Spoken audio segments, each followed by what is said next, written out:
Obviously, a lot has changed and escalated in the last 30 days. Just for context, really, I guess, when we were in a flurry of presentations pre-Christmas, we were looking at data that told us that around, in the UK alone, just specifically for men, around 1.7 million people had been affected by COVID. In the last 30 days, and as of today, that figure is now 2.84. Which means that in the last 30 days, the case count's gone up 70% versus the previous 9 months. And without exhausting the point, when we look back at presentations that we talked about back in March, you're looking at 2,000 cases a day. This week, as we all know, those case figures have gone over 60,000 a day, which is just insane. So we're in a slightly different position than we were 30 days ago, and obviously, understandably, we're being asked a ton of questions. So we figured it made sense to hop on real quick and address some of those together and record them so that we can share them with everybody who's asking. Okay, so number one, with respect to the vaccine, how do we as an organisation expect that to affect the recovery of the country / individuals from COVID-19? Okay, question, clearly. Sorry? Big question. It is a big question, isn't it? The vaccine is essential, isn't it? So the recovery, I like that term actually, the recovery of the country, perhaps the recovery of the world. How are we going to get, I hate saying this, how are we going to get back to normal? We're going to get back to normal via the vaccine, because when people are protected and therefore less likely to be infected, then we can go back to interaction, engagement, crowded spaces, going to work, all the usual stuff. So that's what the vaccine does. Also, right now, here in the UK, the policy of driving the vaccine to the vulnerable groups first, the more at-risk groups, the frontline first. Well, that all makes sense, because if you prioritize them, then that means that the rest of us can start to gravitate towards some level of normality sooner. However, it's really important to note what the vaccine is and what the vaccine does. So the vaccine, and it's very likely, in fact, it's pretty much nailed on that this will be a notion of a seasonal vaccine. What's been able to be observed is that the antibody profile in the wake of having had COVID doesn't last long enough.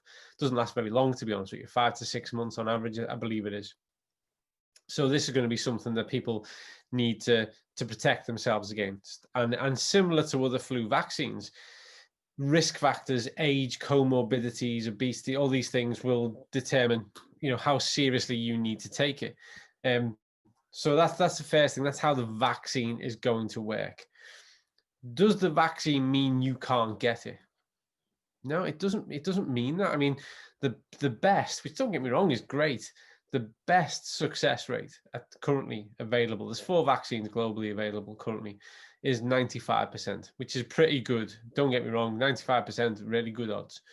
But there's still a 5% chance that once you've had the vaccine, you can still contract COVID. You can still be infected with COVID-19.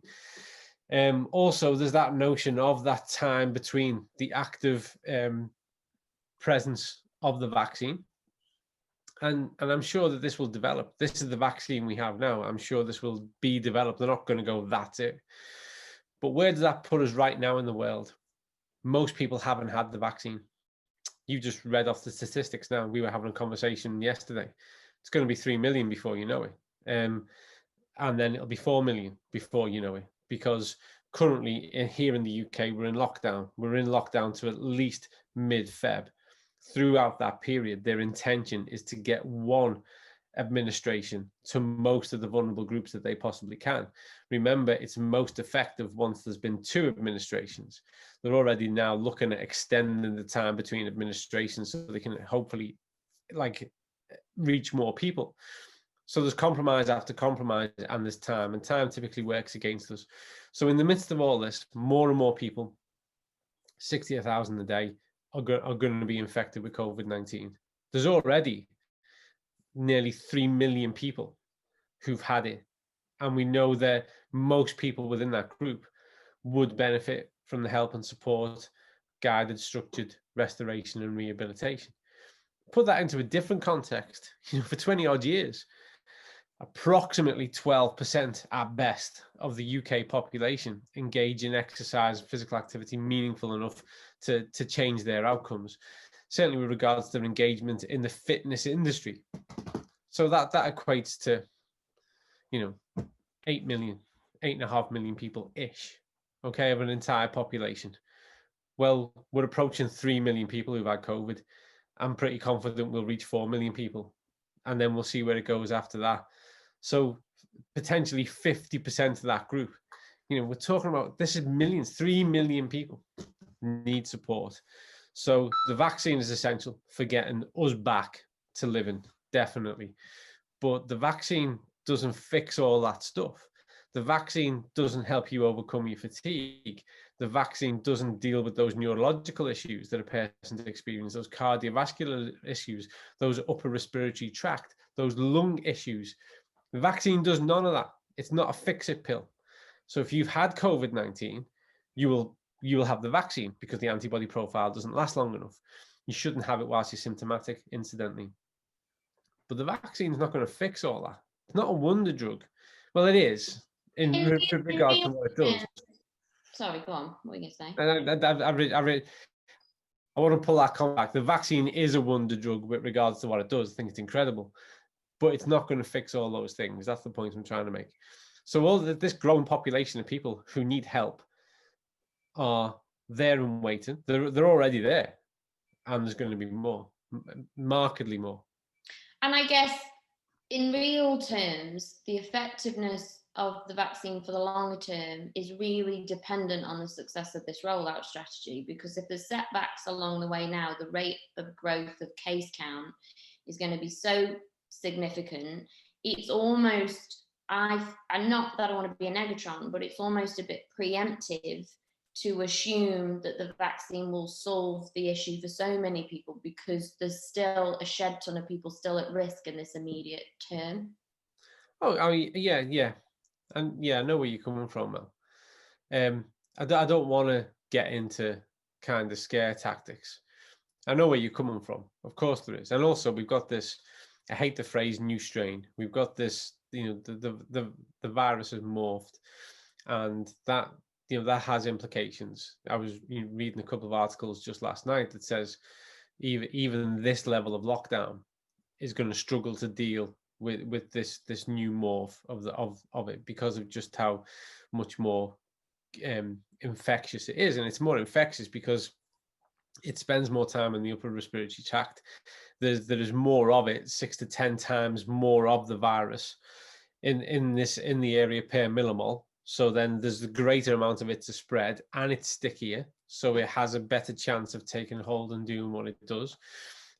This has an impact on time. I don't think this gets explained to people enough. So it adds approximately, if you have a look at the best estimates at the moment, because of how much more infectious this morph is, this new strain is, if you spend 10 minutes in someone's company now, well, the equivalent will be 15. So if you spend 20 minutes in someone's company, the equivalent will be 30 minutes. It's like 50%. It increases time versus how the old version of the virus, affected. So less time in someone's proximity is greater risk of contracting it. And it's also been identified, reason why they've shut down the schools is that children can be super carriers of this version of it. So all of this has an impact on it. All of this is accelerating those numbers that we are seeing. And if you have a look at the models of prediction as to how many people, even now under this lockdown, are likely to become infected whilst they roll out the vaccine to the strategy that they are employing, tens, hundreds of thousands of people before we even reach the midway of this part. More infections, more infections, more infections. And it's a bit like a fire. You can kind of have a look at how it's spreading and make some ideas and estimates as to where it might go. But you can't fully predict it. You can only assess it really once the damage has been done. So yeah, people, the hard part is, Mel, is March, April last year, people and the people we were speaking to, medical experts, epidemiologists, were saying the winter's going to be the tough time. That's when this is really going to go through the roof. And everyone knew that. And now we're living with what we knew. We knew that. Now, part of that was unavoidable because, I know there's a lot of controversy over the trials with regards to the vaccine, but it takes time to develop a vaccine. Even as quickly as you can develop them now, still takes time. So there's a certain amount of this that was, unavoidable as a limiting factor. But we knew come the winter, I guess you could say, well, why did anyone go back at all? We knew the winter was going to be tough. We knew there would be a greater spread of infections. Then there's this variant, this morph of the virus.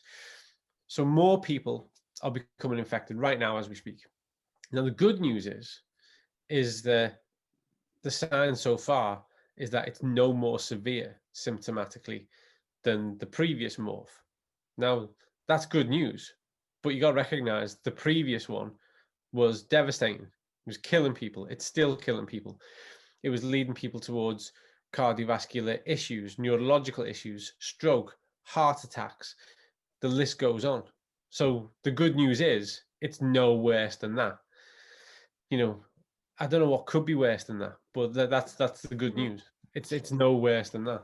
Back in the spring, we were talking about the fact that we ought to expect a variation of some kind further down the road.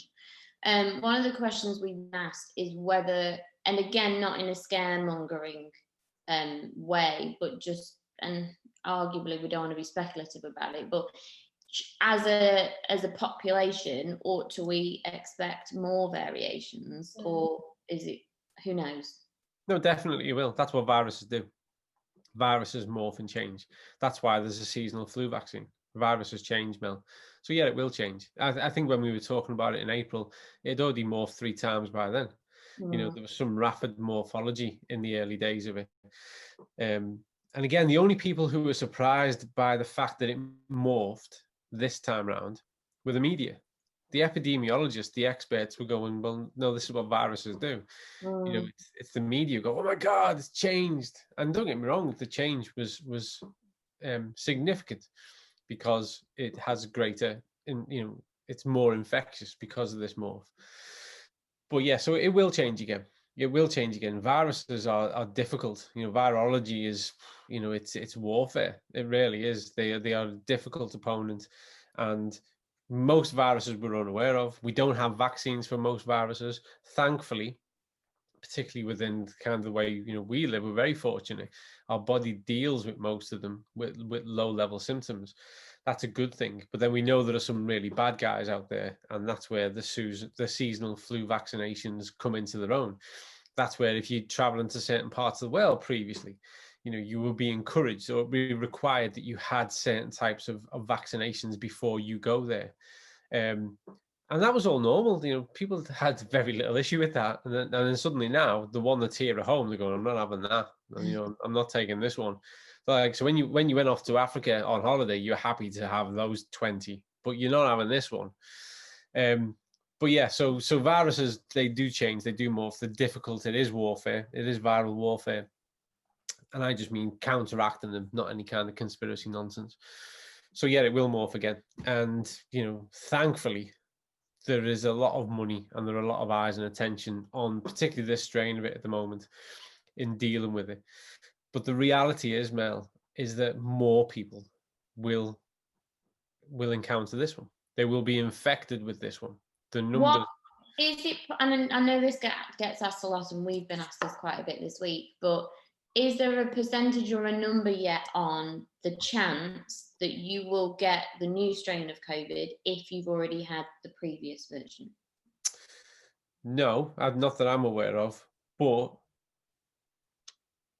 all I'd say to anyone is that if you've had COVID and it's beyond 6-7 months ago and you've not been vaccinated, then it's very likely you can get this one. With all that said, And with the content that we've got in Rebuild, obviously focuses on the rehab of COVID. And another question we've been asked this week is, what are our plans to add content or update, or is there a need to add any new information into Rebuild based upon the vaccine news and the new strain news? That's really interesting. No, I mean, maybe this is the information that needs to go in. It's just to be more aware of how the new strain, the new morph, is more infectious. But no, like I said, with regards to its impact, its effect, though, with regards to severity of symptoms and those things that happen in the wake of it, fatigue, all those kind of things, there's no change in that. So where we commence from, how we start to restore, rehabilitate, realign and refocus the individual to overcome it in the early days, and then to to progress and improve from there, that's all intact. And that's the kind of stuff that really we're doing our due diligence on, Mel, and keeping an eye out for. They're the things I'm more sensitive to, is what I want to keep track of is, does this create any more or any new type of damage, harm, however you want to describe that? Because these are things that we need to be keeping an eye out for, to see whether or not it puts us in a position to be beyond our scope of practice, so that we can say to people, with this type of person, we need to really pull back in, or whether or not there are new complications that we need to consider. But no, and I might come to regret this, but I'm going to state it now anyway. I'd be surprised if it does, purely because what it currently does is pretty much up there on the scale of how bad things can get. So to worsen that, would we be talking about marginal changes? I don't know, and I don't want to tempt Providence, but I'm not going to be lackadaisy about that. That's something that we're keeping a track of and a mind of. Again, without wanting to be negative in any way or think negatively, but rather think ahead and look at beyond the next couple of months. Mm-hmm. Is there anything else that maybe we ought to think about as coaches, as a sector, where there could be other setbacks related to what we've talked about that maybe we should get ahead of? Are we talking now from a, like, kind of delivering what we do, or are we talking now with regards to the impact on the industry? Impact on the industry maybe, but also I think, and I don't want to take us down a massive rabbit hole because this could be a huge topic on its own, but I guess there's so much, especially with the acceleration of the situation at the minute, there's so much at stake in terms of the general health of the country, not just with respect to COVID, but the compromise that the COVID situation is having on other health matters. And that is a big area where, if we don't start to plan ahead and get ahead of now, can only get worse. I think there's that element, but maybe there could be something within a coaching practice or a coaching business that we've talked about in the last week that might be worth sharing with the guys, maybe. Wow. I mean, there's a lot of things, isn't there? We know that other types of treatments, operations have been put on hold, delayed.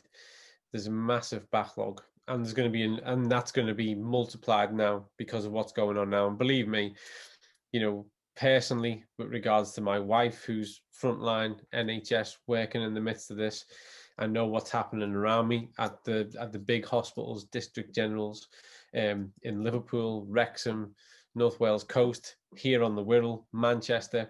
They are swamped. They are. I don't care what anyone wants to talk about on face nonsense. They are swamped. They are absolutely bursting at the seams. And all of this has a knock on it because they're taking over different areas of the hospital. So there's this whole notion of a whole heap of other stuff is being delayed, put on hold, and held back. So during that time, a person is not in a cryogenic state. Their health is deteriorating, whilst they're waiting. And that's going to be, this current phase is going to have a huge impact on that. So that's going to be difficult. But how we unpack that is difficult to determine also, because they've got to go through the clinical treatment process first. And also, Mel, it comes back to the notion that prior to COVID, we had a huge and ever-growing population of people here in the UK, the US, Australia, all over Europe, wherever you want to put your pin in the flag, who were dealing with debilitating levels of chronic disease and illness, and who were living more and more sedentary lives, and were having illnesses and conditions related to that increased sedentary behavior.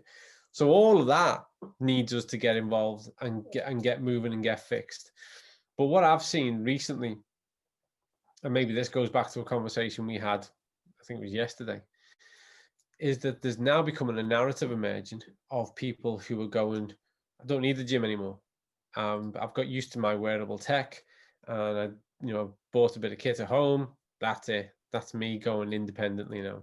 I don't need the gym anymore. There's bits of it I didn't like and didn't see the value of it. Mm. And those gym operators, I'm a gym operator, PTs, coaches, we need to win back those hearts and minds. We need to show that what we offer, what we provide, is far greater than what someone can do independently with a smartwatch and a kettlebell in the garage. We've really got to hold our own and show the difference that we can make, and we can make the most important difference, which is by providing structure, objectivity, insight, assessment, variation. There's so much that people can't do for themselves, regardless of what a watch tells. I've got a watch, if I listen to my watch, I wouldn't train very often. I really wouldn't. You go for a run, it goes, right, you need to rest for 2 days. Nonsense. You know what I mean? They're working off algorithms.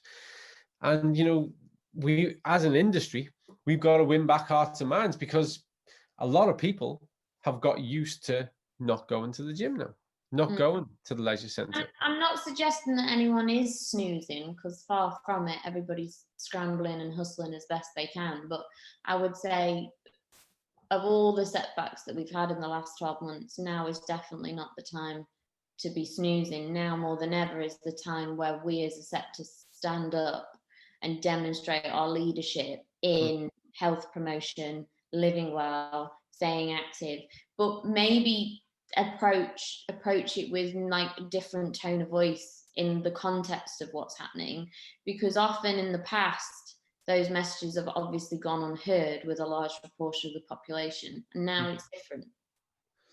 It is different, and also there's a different population who are willing to listen, who didn't previously attend, and need help and support, and have become more and more aware and conscious about matters that relate to their health and what they can do about it. Just last night, there was a TV program on that I half watched because it was your usual nonsense.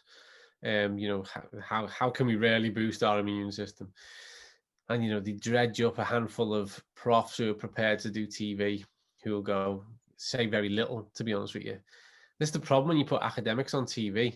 They're so scared that someone will trawl through and find that one peer review, that one paper that went through the peer review and went, well, this says something different. So they typically end up on TV and just say more and more of the same, and it's very limp. Do you know what I mean? So I dipped in and out, and I watched. I suffered parts of it. But what that tells me is if BBC are putting this on prime time, and I've seen Channel 5, Channel 4 do these things recently. I've seen Sky do it. There's an appetite. They're very canny. They don't care what it is. They just, they'll put Coronation Street on. They just want you watching their TV.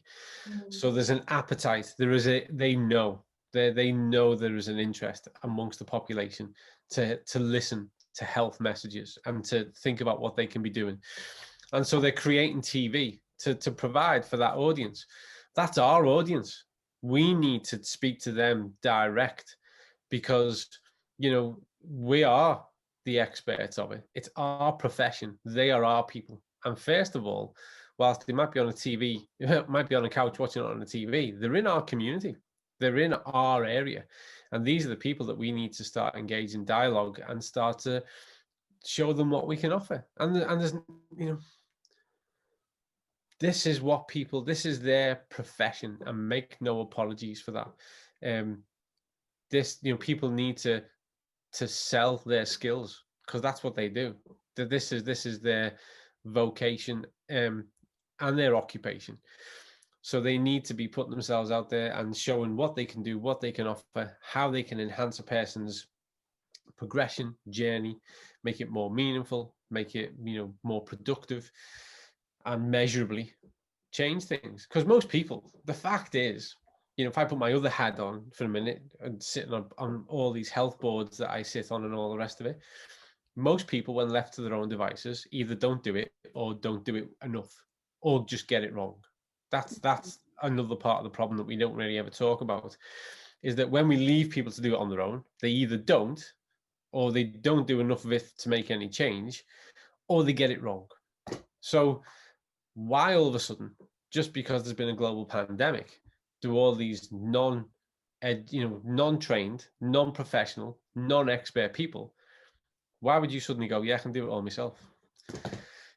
It makes no sense to me. But what we need to do as an industry is be confident and also step up to the mark, because genuinely people need help. They genuinely do. There's the public concern, which I totally 100%, you can't argue against this. We've got to protect people. So we want the vaccination so that people don't get infected and don't die and don't have these awful symptoms. 100%.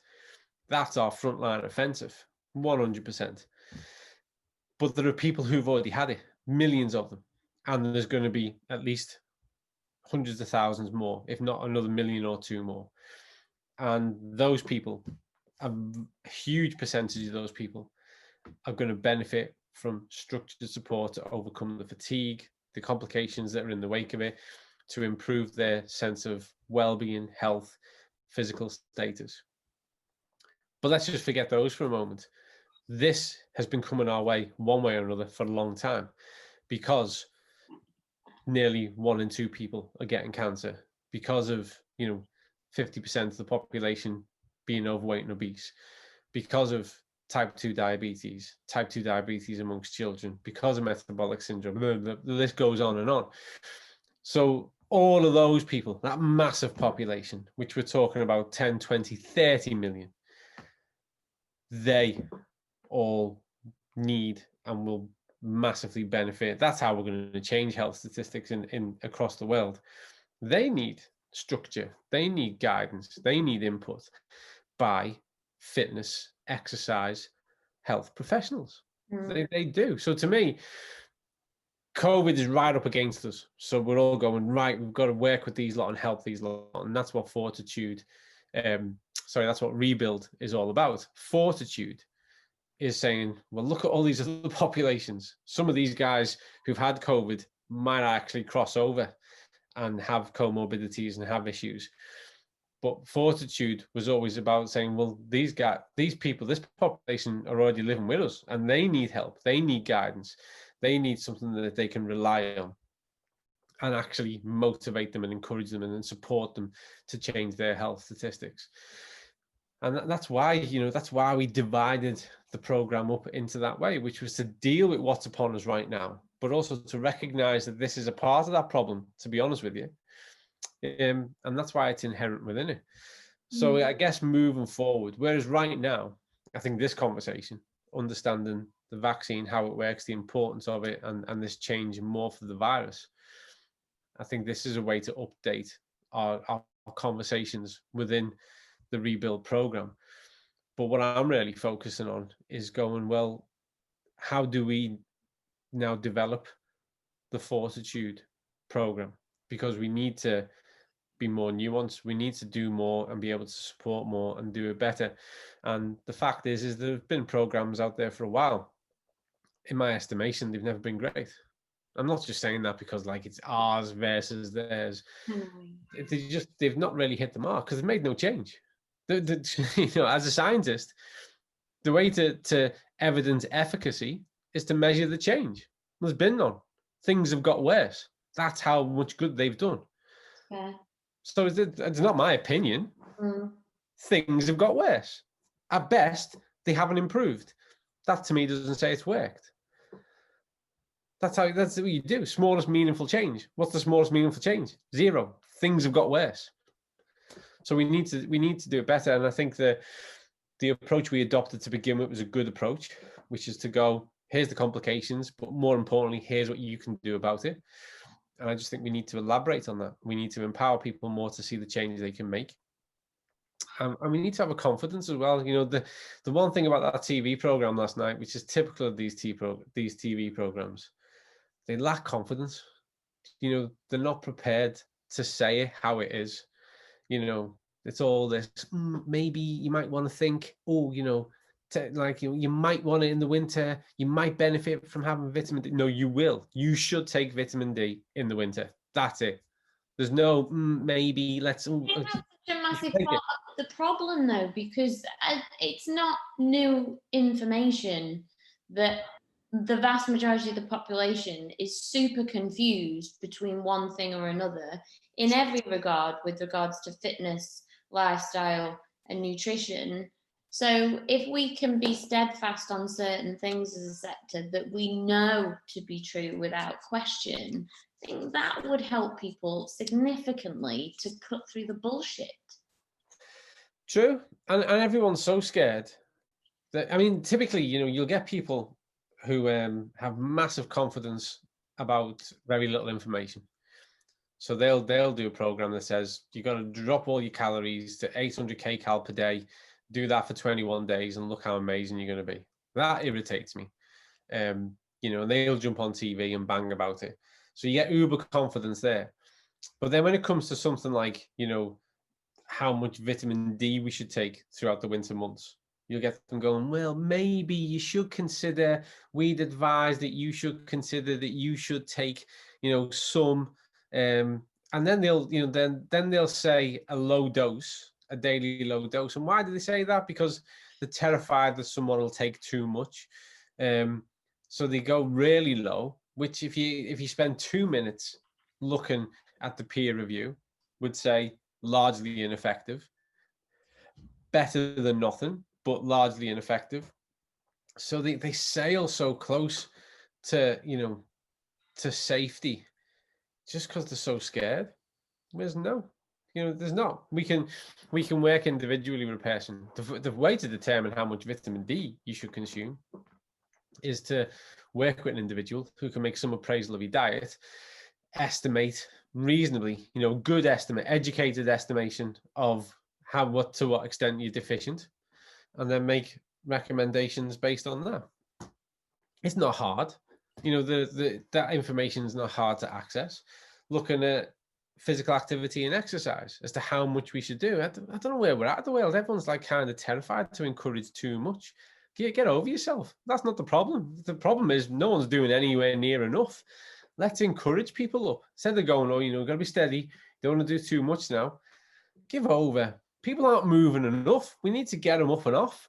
So yes, in the context of rebuild, we're going to recognize what a person has dealt with and encountered, and we are going to move forward in a measured capacity.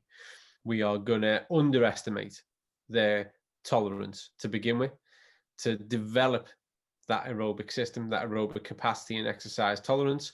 We're going to lay a really firm foundation of functionality and strength, and we're going to build on that. But why? Because we're already looking down the runway and saying, because we want to be able to do some really good stuff down there, and we're going to take our time now and lay this foundation so that we can do that. We're not aiming towards mediocrity. We're not going, we're going to go nice and steady now. We're going to build a foundation so we can take life gently. Mm-hmm. What? Do you mean? So, you know, so we can just go easy. People, honestly, that our issue is not people not doing enough. Our issue is that people, our issue is people not doing enough. It's not, our issue is not people doing too much. You know what I mean? And then everyone loves, don't they, to dredge out that tale of that person they know. Oh, they were an exercise addict and they had a heart attack. It's like, yeah, you know, we can all point to the ones, can't we? We can all point to the one. And more often than not, particularly, you know, if you do what I do for a living and you're around this for a long time, and it's what you do morning, noon, and night, 7 days of the week for 2.5 decades, you realize those ones, it all catches up. It all catches up. They're great for a while, never great for long. It's What you're talking about there a little bit as well is that it's that the fuzz of those that aren't doing enough and not seeing any impact, so then they fall away, and then those that are doing too much, so they crash and burn. But in most instances, that's because they're not taking guidance from somebody who can prescribe them the right level to progress them further on, which comes back to the other bigger problem we were talking about previously in this conversation, and we talk about all the time, around the role of the coach at the end of the day. That's right. The role of the coach is to be objective. It is to look at the status of the individual on a near daily basis. Certainly anytime you interact with them, and then determine what's the best step forwards based off where they're at, what they need to do. And we look at things about adaptive rate. So we look at fundamentals of physiology, biomechanics, preservation of movement, how we can, meaningfully provide load, external load, whatever that is, whether it's weights in the gym, whether it's the pace you run at, cycle at, swim at, whatever. And the art of continuing to make progress. And we know if we do too much, then we boom and bust. And if we know we do too little, then, it's just, don't get me wrong, if you do too little, then you might class it as your physical activity, and that's great. Physical activity is really, really good, but there's more to be had. There's more benefit to be had, and there's more success to be had, and there's more enjoyment to be had.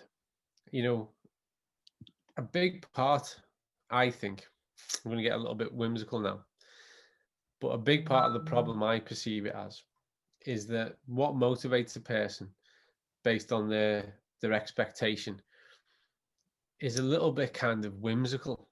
So it's never about running a 5K. Let's just forget elite athletes for a minute. I'm not even going to consider them. That's a totally different world, okay? So if we look at the average person, which is the majority, 99.9995% of the global population. If you look at that average person and the benefits of physical activity and exercise and training. So what's that really all about in a nutshell? Well, in all honesty, it's not about doing your 5K as fast as you can, or your 10K, or your obstacle course race, or winning your local powerlifting competition, blah, blah, blah. That's just, they're just features on the map. That's just, parts of the landscape. The truth is, in my eyes, and it's certainly this is what motivates me, is I want my body to be capable of delivering what my spirit wants to do. Because it's when you look at a hill and you go, I'd love to go to the top of that. Well, I invest that in myself so that my body can carry that up there. I want those two to be combined. I want, I've got a 7-year-old daughter. When she says, right, I want to go out on the trampoline and I want to play around, I want to be able to do that. I want to be able to go out and do that. I've got a 15-year-old son, fit as a fiddle. When he says, right, Dad, let's go for a run, I want to be shoulder to shoulder with him. Mountain biking. So it's everything from my own personal aspirations, what mountains I want to climb, what seas I want to swim in, whatever it is, towards the more important stuff, which is engaging in the world with the people that matter. And I want to be able to do that right up until they chuck me in a box and start putting the soil on top of me. I don't want to stop. I don't want to start to talk about myself in the past tense. Oh, I used to be able to do this. I remember when I used to be able to do that. Once upon a time, I used to do this. That, shoot me now. I want to be forwards and going, no, I want to go and do this. That's my next target. That's my next goal. And not because I want a medal and I want to go, I've done it. It's because I want to be present in that experience and I want to be living life on those terms. I want to feel that well. I want to never lose that sense of yeah, everyone will have their own version of this. For me, it's always hills and mountains, I guess. Where you go, I want to run up there. I want to get to the You top do of that. love a mountain. I do love a mountain. I always have. And when I see them, and you know this, Mel, from driving, I mean, I want to be up there. I want to run up that. And you can ask my wife. Never go on holiday without packing me running stuff. And if on the way to where we're going, we spot a hill, or guaranteed I'm going to get up that. That's what I mean. And it's that sense of wonder, isn't it? And it could be a hill or a mountain. It could be whatever. It could be playing football with your grandchildren. It could be going to the park, pushing the pram, for a few hours with your family. Whatever it is, that's what it's all really about. Everything else, and I love standing up for an event, Ironman, blah blah blah, whatever it is. They're just details on the road. They're just features. They're just things. What I mean? It's all about being alive, isn't it? Being present and not sitting back and no longer able to wonder and wander and be actively present and engaged and taking part in it all. So that's what it's all about, really. It's all about, what I love. I'm maybe going to wrap up this whimsical bit now. What I love, it's a great metaphor. I forget his name now, who coined it, but it actually predates him. There was an American general who said, your first success of the day is get up and make your bed. And anyone who's been in the military will know that it's, there's a big thing on getting up, sorting your kit out, making your bed. But I love this analogy because what that does, military or not, when you get up in the morning and your first priority is to go, right then, I'm going to make my bed. Believe it or not, that is the biggest function of hope and faith that you can conduct right there and then. Because what that says is, I want this to be ready when I get back in it tonight. And within that is that notion, whatever happens in my day, I'll get back to my resting point. There's a huge amount of faith and hope in that because nothing's ever guaranteed. But what I love about it is that within your day, because of your first win of the day, you're going to benefit later on. That investment in yourself of getting up, making your bed so that it's set, that's an investment in the future you. That's you come 10:30, 11 o'clock at night, going up the stair, whatever it is, into your room, and it's ready for you. The past version of you did that for you. It was an investment for you to benefit from. They don't benefit from it. They're up and out and they're off doing whatever they need to do. That was an investment in the future you. When you go for your big power walk, that's an investment in the future you. When you go for your jog, you run. When you go to the gym and you go through your resistance movements, you weight, whatever it is, right there and then, you're investing. It's an act of faith. You're investing in that future you, that person who wants to run up the hill, that person who wants to pick up their grandchild, that person who wants to, go for a bike ride with their children. All of that are investments in the future you. And we prove it to ourselves with the simple mentality, just getting up and making your bed. Get up and make your bed.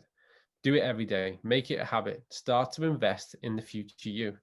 So I love that metaphor because you can experience the benefit of investing in yourself on such simple terms every single day. And that's what it's all about. Okay, on that note, last question. I'll stop being so whimsical now. Go on. That's fine.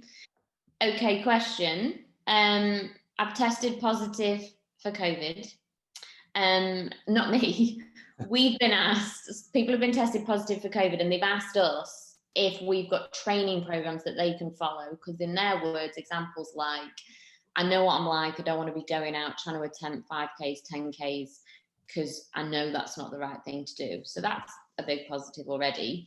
So I thought it probably made sense for us to clarify that our role when it comes to COVID and long COVID rehabilitation is in training and educating clubs and coaches how to rehabilitate those individuals rather than us being hands-on with the individuals.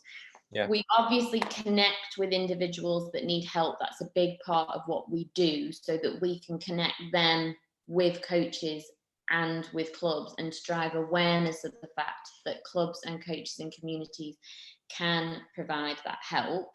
But I thought it made sense to just talk for a minute about the fact that we don't do direct to individual treatment on the basis that really, without the involvement of clubs and coaches and the infrastructure of the gym system globally, that just wouldn't be scalable. And also the nature of COVID, of course, means that in almost most fitness situations, but in particular with regard to COVID, a one-size-fits-all approach is absolutely not appropriate, would never work. The symptom spectrum is so wide-ranging. It requires, as you talked about before, the insights from a coach to be hands-on with what's at play in front of them, and then how best to prescribe the first step going forward based on the journey that they've just had previously. Again, as with most coach situations, but there's clearly a lot more at stake now. So where we are asked by people who've been affected, what can I do? Our first protocol is to understand where, what their journey's been so far, and then we connect those with a certified individual that's worked through us to help them. But also, I make a point to let those people know that there's a ton of stuff on our YouTube channel where we go through some previous FAQs, which tells them some serious must-dos, must-don'ts, just so that no easy mistakes are made in between time. But I thought, on the merit of all of that, it might make sense to maybe pick one or two of those real quick, just to re-emphasize for anybody that may be new to watching some of our bits, as to definitely what to start with and what not to start with. Make sense? Right. I think you've answered your original question, is that we don't work with people direct. The whole point is to help better inform the coaches and the clubs so that they can work with these people. And actually, if we did start giving out generic stuff, we would be compromising our own philosophy, which is that they should be working directly with a coach. So yeah, 100%. So we don't do that. So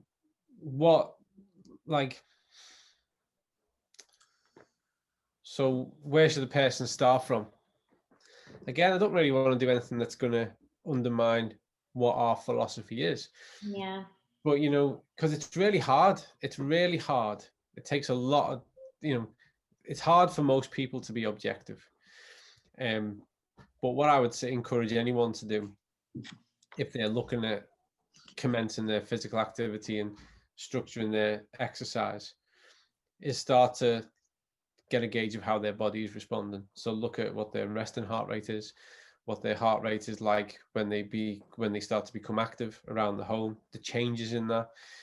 Is it more than 10%, 20% change? How long does it take to come back down to resting? Do they feel tired and fatigued after simple tasks? The first thing I do is start to encourage someone to make as an objective as they possibly can assessment of themselves. And then it's just to gradually work away on trying to increase those activities of daily lifetimes and keep a track and see whether or not their body is responding positively. I always encourage people to attempt to do something of a walk, to try and do a little bit of a walk. It might be around your garden, around your home to begin with. That's fine. Just to keep moving, stay upright on the feet, and to try and just generally increase that till you're getting up to around about 10 minutes time. And a lot of people who've been previously fit and active, they dismiss that. They think it's not going to be enough for them because they used to do all this wonderful stuff. But again, I go right back to the notion that if you've had COVID-19 and without someone being able to open up and have a look, assume that there has been measurable trauma, damage, change to tissue, change to cells. And so spend your time re-establishing that, in that restorative phase. But really, the best thing you can do is get in touch with someone who can make those objective assessments and start to look at what your exercise tolerance is like and your movement, because we know it affects, it has a neurological damaging effect, and start to actually the difference, honestly, the difference in the quality of the time spent working with a coach on this and getting input versus on your own are oceans apart. They really are, Mel. So That's so true. I mean, you only have to look at people that Chris has worked with most recently who had struggled for what, 8 months, 8 and months. then within 10 days they'd had a step change. So I think what might be a nice follow-up to this then, because we talked about this a bit yesterday anyway, didn't we, is when we're on recording a couple of sessions with some of the guys and they're talking anonymously obviously, but about some of their client scenarios, that might bring to life maybe some of the points. Yeah. But yeah, just to finish, I guess my point is no, there are people out there, and what I might call people with great reputations, who are doing this kind of, I'm online and I'm never going to meet you, but I'm going to show you how to do exercise. I'm never going to assess you, but do what I do. And I'm totally opposed to it. I think that what we need are people working with people and getting specific guidance, whether it's like this, you can do it on a Zoom, you can do a lot of it on a Zoom. But there has to be that objectivity and that support and that guidance and that planning. It's far more effective. Yeah. Okay. Great, Sesh.